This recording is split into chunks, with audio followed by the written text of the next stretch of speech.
j'espère que vous allez bien. On se retrouve aujourd'hui dans une nouvelle vidéo et comme vous avez pu le voir, on va parler de chiens.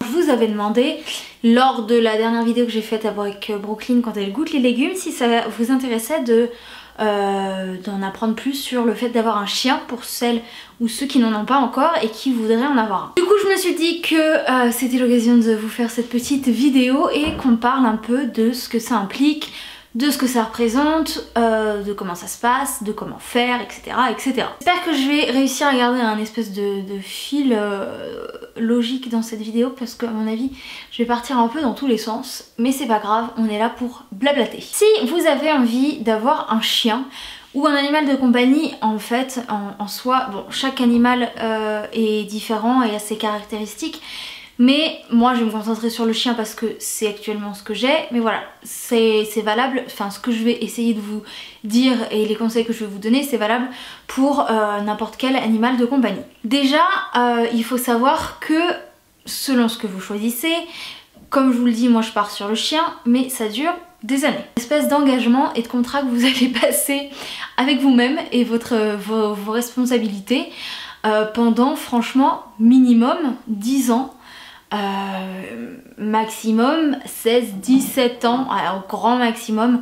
Un chien ça vit environ allez, 12, 14, 15 ans. Donc voilà, il faut savoir que c'est pas un caprice, c'est pas un truc dont on a envie comme ça sur un coup de tête.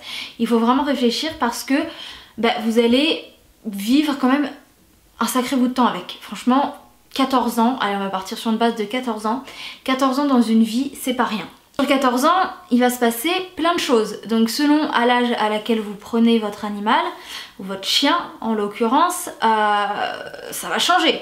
Dites-vous par exemple que moi en tout cas dans mon cas, mais ça dépend à chaque fois pareil de à quel âge vous comptez le prendre ou quel âge vous avez, etc.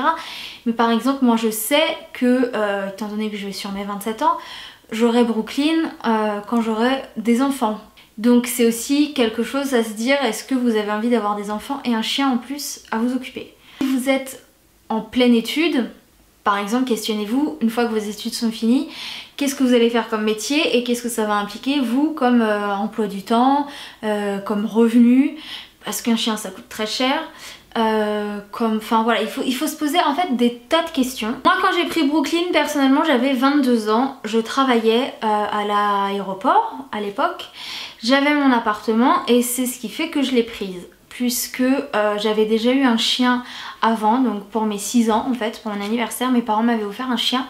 Mais évidemment j'étais beaucoup trop petite, donc en fait c'est eux qui se sont occupés d'elle pendant les 16 ans qu'elle a vécu. Et c'était un petit bichon frisé, si jamais vous voulez savoir, qui s'appelait Noisette.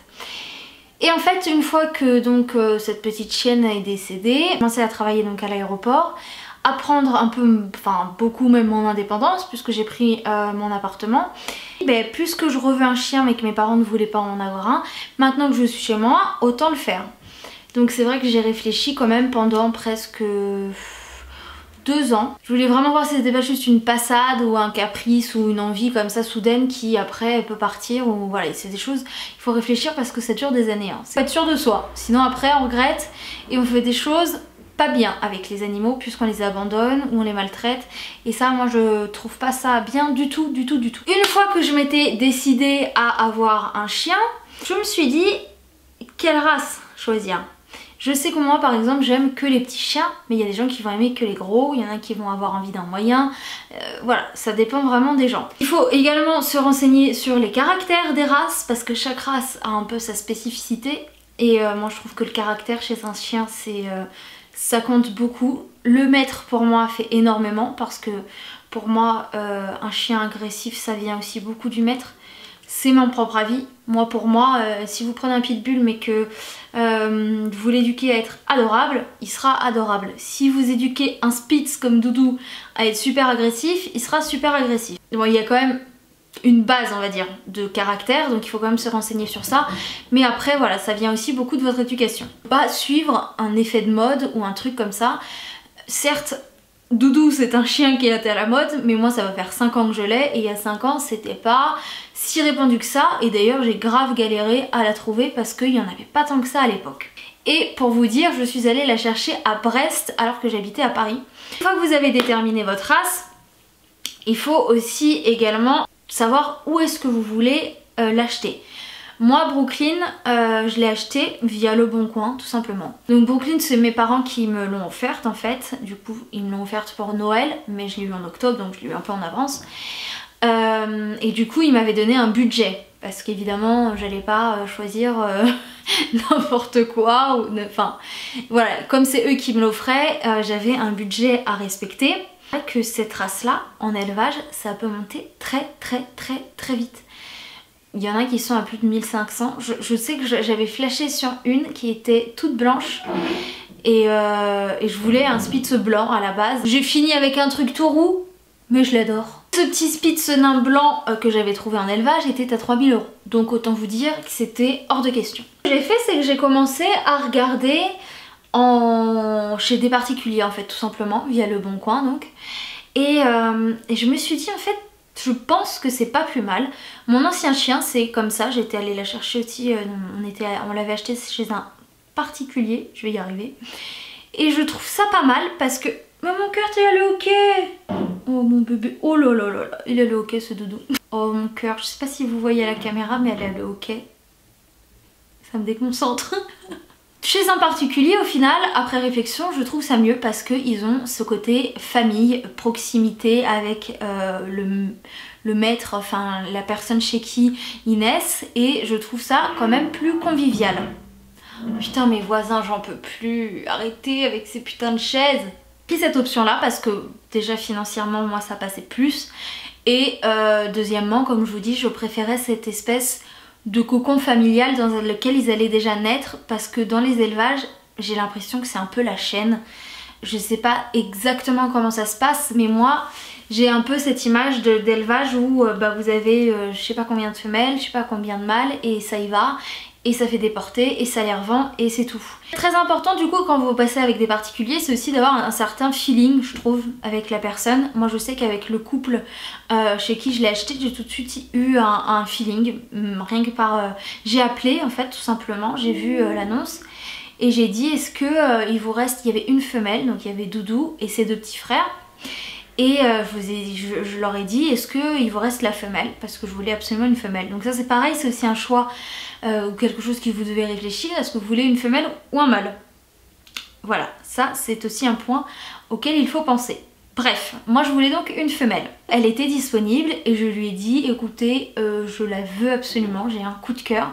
Pourtant, pour vous dire la vérité, elle ne ressemblait à rien. C'était une bébé crotte. Petit truc comme ça qui tenait dans la main et qui avait pas de poils, qui avait les yeux à moitié fermés. Mais je sais pas pourquoi, j'ai eu un coup de cœur, ça s'explique pas. Il y a eu quelque chose qui s'est passé juste à travers cette photo et je l'ai réservée et 2 mois après, je suis allée la chercher à Brest en train. Donc Brooklyn a pris le train à 2 mois pendant 5 heures et ça s'est très bien passé. Et je pense que c'est ce qui a fait aussi que du coup on a créé quelque chose pendant ces 5 heures parce que du coup j'ai pu être collée à elle et voilà, c'est là où on est tombé amoureuse l'une de l'autre. Je vous déconseille vivement les animaleries type Truffaut et compagnie. Je crois que de toute façon maintenant c'est interdit, mais il y a certains endroits qui continuent à le faire où pendant des journées ils arrivent à obtenir des espèces d'autorisation quoi. Pour moi ça c'est du trafic d'animaux et je cautionne pas trop ça. Du coup je sais que moi personnellement les animaleries j'achèterai jamais. Une fois que vous avez votre petite boule de poil, il faut aussi savoir que ça a un coût, donc ça il faut le savoir peut-être avant de l'acheter. Donc déjà vous avez donc le coût de votre chien, donc ça c'est quand même en général un très beau billet à sortir. Ensuite en plus de ça, il faut savoir que le premier mois c'est un peu comme un nourrisson, ça reste un bébé donc il a besoin de beaucoup de choses. Il y a des vaccins à faire. Donc les premiers vaccins qui sont à faire dès le début, je sais plus exactement quand, je crois que c'était à partir de 4 mois que je l'ai fait, un truc comme ça. Il y a pas mal de vaccins à faire, un vaccin pour un chien ça peut aller, ça peut montrer très vite. Moi je sais qu'il y a certains vaccins pour Brooklyn, j'en ai eu jusqu'à 90 €. Donc au début il me semble, franchement ça fait 5 ans donc j'arriverai pas trop à vous dire les choses sans vous dire de bêtises, mais il me semble qu'il y en a au moins 2 ou 3 au tout début à faire. Dites-moi dans les commentaires, n'hésitez pas à échanger entre vous si jamais, même à me reprendre moi. Mais c'est vrai qu'au début j'avais une sacrée surprise parce que la première visite chez le vétérinaire, je m'étais dit mon Dieu, dans quoi je me suis embarquée. Mais après ça va, normalement si votre chien est en bonne santé, financièrement ça s'adoucit un peu. Il faut aussi penser au fait de la stérilisation. Si vous, que ce soit un mâle ou une femelle, c'est pas une obligation de les laisser avec leur partie de reproduction. Moi j'ai fait stériliser Brooklyn parce que j'avais pas envie de me taper les chaleurs. Et qui dit chaleur chez une chienne dit perte de sang. Et ça c'était hors de question. Parce que déjà je travaillais beaucoup en plus. À l'époque j'avais des horaires assez compliqués. Et que du coup je me voyais pas lui faire des bébés. Donc dans tous les cas je me suis dit autant la stériliser pour pas qu'elle ait ses chaleurs dans le vide et qu'elle attende quelque chose qu'elle n'aura jamais, si vous voyez ce que je veux dire. Je voulais pas me compliquer la vie avec ça, donc je l'ai stérilisée. Et ça c'est pareil, c'est au début parce que je crois qu'elle avait Brooklyn 5-6 mois, un truc comme ça, juste avant les premières chaleurs. En fait il faut le faire. Ça coûte en général un peu plus de 200 € pour un chien. Donc voilà, ça a un coût. Ça, plus l'achat du chien, plus les vaccins du début, plus tout ce qui est panier, laisse, croquettes, gamelles, un shampoing, on a toujours envie de les jouets, les trucs, ça coûte très cher. Donc il faut juste savoir qu'au tout début, ça va vous coûter très cher. Il faut donc être sûr que financièrement on peut suivre, que ce soit au début ou après dans le long terme, puisque un chien ça peut tomber malade, c'est comme nous, ça peut avoir des urgences. Moi ça m'est déjà arrivé de me retrouver aux urgences vétérinaires un samedi soir à 23 h, donc je vous laisse imaginer le prix. L'intervention vétérinaire c'est extrêmement cher, donc il faut toujours prévoir ce genre de choses parce qu'on prévoit pas la vie, on peut pas savoir. Il existe, je vous fais un petit point, j'y connais rien, mais je sais qu'il existe des mutuelles pour vos animaux. Donc si jamais vous sentez dès le début qu'il a des problèmes de santé ou si vous êtes très prévoyant, vous pouvez souscrire une petite mutuelle pour votre chien ou pour votre animal de compagnie. Et ça peut être très pratique. Ensuite je continue toujours sur ce que ça peut vous coûter. Je suis désolée, je blablate beaucoup mais j'ai l'impression qu'il y a 3 tonnes de trucs à dire. Vous pensez aussi englober dans les frais vétérinaires aux dents. Parce que les chiens, il faut prendre soin de leurs dents. Et moi je sais que Brooklyn se fait faire un détartrage 1 fois par an. Comme moi, ouais, comme un humain. Doudou va chez le vétérinaire et 1 fois par an elle se fait détartrer les dents. Ça se fait sous anesthésie générale, donc ça a un coût. Ça c'est le genre de choses auxquelles on ne pense pas, et moi-même au final je pensais pas. Je pensais qu'il suffisait de lui donner des petits os à mâcher, des trucs comme ça, ou je sais qu'il faut leur brosser les dents avec une brosse à dents. Moi je le fais pas, du coup j'ai pris l'option détartrage. Il y a aussi les frais de toilettage, si vous avez besoin de toiletter votre chien selon la race. Moi Brooklyn je le fais que depuis 1 an et je le fais 2 fois par an et c'est à peu près 50 €. Donc voilà, ça fait 100 € l'année de toiletteur, ça va. Et entre temps je la lave moi-même, je lui donne des douches et je la peigne quand elle a vraiment trop de nœuds. Se rajoute à tout ça aussi le vermifuge, donc pour éviter que votre chien ait des vers au cul. Je parle crûment mais ça s'appelle comme ça. Donc ça c'est 1 fois tous les 3 mois, ça coûte vraiment pas cher mais voilà, il faut juste y penser. Et il y a aussi anti-puce, anti-tique, anti-moustique, etc. Je pense que le mieux c'est de vous renseigner directement par exemple chez un vétérinaire. De lui dire par exemple, ben voilà je compte acheter tel chien de telle race, combien ça va me coûter grosso modo. Et là, comme ça après vous serez totalement fixé. Quelque chose, un chien ça sent bon mon cœur les fleurs. Mon pépé. T'es trop mignonne. Un chien ça a un coût, un animal de compagnie en général ça a un coût. Après il faut aussi donc penser à tout ce qui est les petits jouets, les petites friandises et les croquettes. C'est des dépenses donc mensuelles. Par exemple Brooklyn, je sais que ces croquettes, le paquet coûte 25 € et j'en achète à peu près 1 par mois. Donc voilà, c'est des petites dépenses auxquelles il faut penser parce que 25 € par mois c'est 25 € par mois. Un petit conseil comme ça vite fait bien fait, soyez sûr que vous ne soyez pas allergique aux poils de chien. Moi je sais par exemple que mes parents ont 3 chats et on s'est rendu compte que j'étais très allergique aux chats. Donc c'était juste un enfer, mais une fois qu'ils sont là, donc j'ai dû m'adapter. Mais vérifiez toutou. Vérifiez que vous n'êtes pas allergique au poil de l'animal que vous allez prendre. Il faut penser qu'un chien ça s'éduque, que vous allez avoir un bébé et que un bébé ça s'éduque. Il faut lui apprendre plein de choses. Il faut lui apprendre à être propre. Donc ça, si vous n'avez pas de patience et que vous êtes très maniaque ou quoi, sachez qu'au début, il va y avoir des accidents. Il va y avoir des pipis et des cacas par terre. Il peut y en avoir sur le lit. Moi, Brooklyn m'a niqué un matelas comme ça. Il faut savoir que un bébé, ça peut avoir des petits accidents. Si vous êtes dégoûté par tout ce qui est caca, vomi, ce genre de choses dont il faut parler et dire les choses clairement, ne prenez pas d'animal, parce qu'un chien ça vomit, parce qu'un chien ça fait caca, ça peut être malade comme nous, ça peut avoir la diarrhée, ça peut s'en mettre partout. Un chien à poil long, il faut savoir que des fois le caca reste collé aux fesses. Je vous parle crûment, mais c'est des choses qu'il faut savoir. Le nombre de fois où je me retrouve en balade avec Brooklyn, et là quand elle me regarde avec son air genre maman au secours, je sais qu'elle a du caca collé aux fesses et alors après, comment vous dire, en général elle ne veut plus avancer, donc en plus je suis obligée de la porter à bras comme ça là, à bras portants là, c'est à dire que je me retrouve dans la rue avec Doudou en général comme ça, avec son caca collé aux fesses. Oh mon cœur, je rentre dans ton intimité, je suis désolée.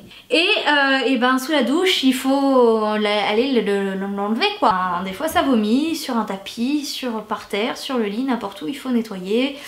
Voilà, ça reste du vomi. Moi, personnellement, je sais que tout ça ne me dégoûte absolument pas. C'est-à-dire que vraiment, moi par exemple, je m'en fous quoi, vraiment ça me fait rien, je peux ramasser du vomi, son caca, la nettoyer, le truc, ça me fait rien. Mais c'est quand même bon à savoir parce que il y a des choses un peu dégoûtantes, ça reste un animal, voilà. Pour revenir à l'éducation, donc il va falloir l'éduquer, chose que je n'ai pas vraiment faite avec Brooklyn, je dois vous avouer que si je l'ai éduqué sur un truc de bien, c'est que Brooklyn n'a jamais de laisse, de collier, de harnais ou quoi que ce soit, elle est tout le temps, elle marche tout le temps en liberté. Et ça pour moi c'était important. Bon, j'avais envie qu'elle soit libre en fait. Tout en écoutant et sans la mettre en danger. Donc voilà, selon la race que vous prenez, l'éducation est très importante. De toute façon, un chien aime apprendre en général, donc il faut passer du temps à lui apprendre des choses. Il faut penser à vos vacances, à vos déplacements, au temps que vous passez au travail ou à l'école ou autre. Et il faut penser que votre chien, pendant ce temps-là, il est tout seul, il s'ennuie, il fait rien, il voit personne, il sort pas, il fait pas pipi, il fait pas caca. Voilà, il faut penser aussi à ça. Si vous n'avez pas de jardin, et même si vous avez un jardin, les promenades sont très importantes. Brooklyn, je la sors minimum 3 fois par jour et on fait toujours à peu près 10-15 minutes de balade. On marche, elle va se dégourdir. Je l'aime beaucoup la sortir à la plage, donc quand on va à la plage on fait des grandes balades. Quand je vais en déplacement, elle vient le plus possible avec moi. J'ai la chance de pouvoir vraiment la trimballer partout et de l'avoir habituée vraiment dès qu'elle était bébé à la prendre partout avec moi. Donc elle prend le train, elle prend l'avion. Pareil, pensez ça, c'est un coût aussi en plus parce qu'il faut payer leur billet. Donc elle m'accompagne un peu partout et elle adore ça parce que un chien adore être avec vous. Pour vos vacances, si vous n'avez personne pour le garder, pensez que une pension pour chien ça coûte très cher. Après il y a différentes façons de le faire. Moi je sais que mes parents la prennent volontiers, Léa la prend volontiers aussi. En général mes amis la prennent aussi volontiers parce que voilà, Brooklyn elle est petite, elle embête personne, elle aime tout le monde, elle est adorable, donc voilà. Mais pensez que si vous avez un très gros chien c'est difficile à caser. Bref, je vais arrêter de blablater autant. Je pense que j'ai dit le principal. En conclusion, un chien ça prend beaucoup de temps, c'est un gros investissement, que ce soit financier ou temporel, et réfléchissez juste bien. Et si on peut éviter de retrouver des chiens à la SPA qui ont été abandonnés parce que les maîtres les ont pris sur des coups de tête et qui ne peuvent plus s'en occuper et qui les abandonnent, très sincèrement ça sera mieux.